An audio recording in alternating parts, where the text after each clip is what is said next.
ગુજરાતના સરકારી સ્લોગન રાજુલામાં તદ્દન જુઠ્ઠા સાબિત થઈ રહ્યા છે। અમરેલી જિલ્લાનું વિકાસનું હબ ગણાતા રાજુલામાં પીપા વાવ પોર્ટ સહિત અનેક મોટા ઉદ્યોગો હોવા છતાં શિક્ષણ ક્ષેત્રની વાસ્તવિકતા ઘણી જ વરવી છે, જેનું ઉદાહરણ છે ધોળિયાધાર વિસ્તારની સરકારી શાળા। અહીં આ સરકારી શાળા ઝૂંપડામાં ચાલી રહી છે અને આ શાળામાં 1 થી 5 ધોરણના 35 થી 40 જેટલા વિદ્યાર્થીઓ એક સાથે એક જ ક્લાસમાં બેસીને અભ્યાસ કરી રહ્યા છે। જો વરસાદનું ઝાપટું આવે તો તુરંત જ ઝૂંપડા શાળાના બાળકોને રજા આપી દેવામાં આવે છે। આ સ્થિતિમાં બાળકો કેવી રીતે અને કેવું શિક્ષણ મેળવતા હોય તેની કલ્પના જ દુષ્કર છે।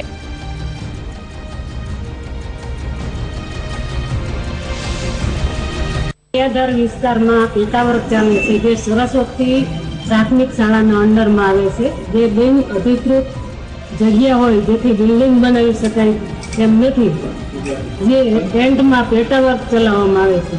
જે સરસ્વતી વિદ્યા મંદિરમાંથી શિક્ષકને મોકલી શૈક્ષણિક કાર્ય કરવામાં આવે। આ સ્કૂલ છે એ 7 વર્ષ પહેલા એનું ચાલુ કરેલું છે। આજે સરસ્વતી વિદ્યાલયનો પેટા વિભાગ છે અને તેમાં અત્યારે છોકરા 35 કે 40 જેવા છોકરા અભ્યાસ કરે છે 1 થી 5 ધોરણના, અને અહીંયા કોઈ મકાનની કોઈ સગવડ નથી, બરાબર। એટલે અહીંયા ચોમાસામાં આ છોકરાઓને અહીંયા ભણવામાં તકલીફ છે કે ભાઈ અહીંયા વરસાદ હોય તો સ્કૂલ બંધ કરવી પડે છે અને રસ્તામાં આવવા જવામાં પણ થોડોક તકલીફ છે। અહીંયા સ્કૂલમાં 1 થી 5 ધોરણ ભણાવે છે, એમાં શિક્ષક જે આવે છે એમાં 15 દિવસના વારા છે। જે 15 દિવસના વારામાં છોકરાનું શિક્ષણમાં કોઈ કાંઈ લેવાનું હોતું નથી લાંબુ।